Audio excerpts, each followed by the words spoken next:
ప్రభునందు దేవుని ప్రియబిడ్డలారా, ప్రియ సహోదరులారా, సహోదరిమణులారా, సర్వశక్తిమంతుడు లోకరక్షకుడైన యేసయ్య ఉన్నత పరిశుద్ధ నామంలో ఈ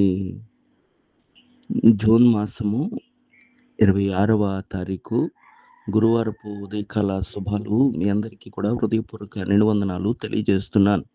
అందరూ బాగున్నారా? దేవుని మహాకృపలో అందరూ క్షేమంగా ఉండాలని ప్రభుకి ప్రార్థన చేస్తున్నాను. వాక్యాన్ని చదువుకుని ప్రార్థన చేసుకుందాం. సుఖదినమునందు సుఖముగా ఉండుము, ఆపద్దినమునందు యోచించుము. తాము చనిపోయిన తరువాత జరుగున దానిని నరులు తెలుసుకొనుకున్నట్లు దేవుడు సుఖదుఖములను జతపరిచి ఉన్నాడు. ప్రసంగి గ్రంథము 7వ అధ్యాయం 14వ వచనంలో ఈ విలువైన మాటలు మనం ఆలోచన చేసి ధ్యానం చేసుకుంటే, సుఖము గురించి, దుఃఖము గురించి, లేకపోతే సంతోషం గురించి, కష్టము గురించి ప్రభువు రాయించిన ఈ మాటల్లో రెండిటిని ఏం చేయమంటున్నాడంటే యోచించమంటున్నాడు, రెండిటిని వివేచించమంటున్నాడు. ఎందుకు అంటే గనక చనిపోయిన తర్వాత సుఖ దుఃఖాల గురించి అవగాహన ఉండదు, వాటి గురించి పనే ఉండదు, వాటి గురించి ఏమాత్రం జ్ఞాపకం ఉండదు.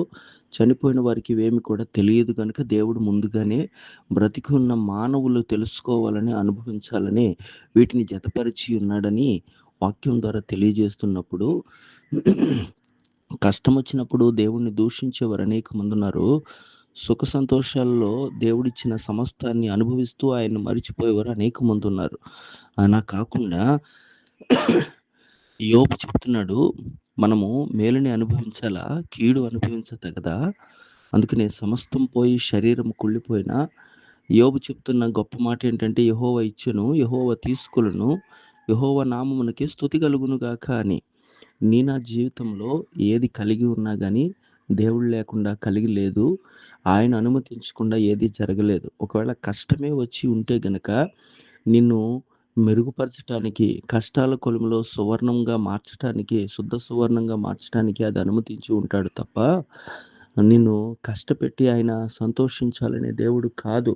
మనము కష్టపడకూడదని, మనము ఆ నరక యాతన పడకూడదని, మనము కలిగి ఉన్న పాపపు జీవితాన్ని బట్టి నరకంలో వేతన పడుతూ ఉంటే ఆయన చూడలేకే ఆ పాపపు భారాన్ని ఆయన మోసి మనము పొందవలసిన ఆ శిలువ శిక్షను తాను భరించి అంతటి శ్రమలను సహించిన దేవుడు నిన్ను కష్టంలో విడిచిపెట్టడానికి కాదు. కానీ ఈ భూమి మీద నీవు నేను కష్ట సుఖ దుఃఖాల గురించి, సంతోషాల గురించి వివేచన కలిగి ఉండాలని, ఏ స్థితిలోనైనా దేవుణ్ణి కలిగి ఆయన మహింపరిచేవారిగా ఉండాలని ప్రభు ఉద్దేశము. పౌలు గారు కూడా చెప్తున్నాడు, నేను సంపన్న స్థితి కలిగి ఉండదు నాకు తెలుసు, ఇదిగో ఇటువంటి దీన స్థితి కూడా నాకు తెలుసు, కానీ ఏ స్థితిలో ఉన్నా సంతృప్తి కలిగి నేర్చుకున్నాను అని. అలా నేర్చుకుని అలా సంతోషంగా ఉంటూ సమస్త విషయాల్లో దేవుని మహిమార్థమే బ్రతకటానికి పరిశుద్ధాత్మ దేవుని సహాయ సన్నిధి మనందరికీ అనుగ్రహింపబడును గాక. ఆమేన్. ప్రార్థన. సకలాశీర్వాదాలకు కారణభూతుడా, సర్వశక్తిమంతుడైన గొప్ప దేవుడా, నీకు వందనాలు. గడిచిన దినాలన్నీ కృప చూపి రాత్రంతా సుఖనిద్రనిచ్చి ఆయుష్ను పొడిగించి ఈ విలువైన మాటలు, సుఖ దుఃఖాల గురించి వివేచన కలిగిన మాటలు మాకు నేర్పించినందుకు నీకు వందనాలు. ఎందరు ఈ మాటలు ఆలకిస్తూ తండ్రి ఏకీభవిస్తున్నారో, ఈ గ్రూపుల్లో ఉన్నారో ఆ బిడ్డలందరినీ కూడా దీవించండి.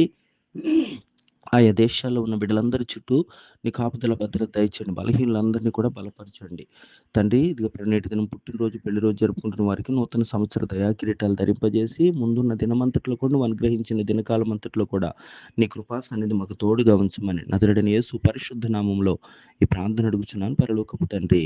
ఆమేన్.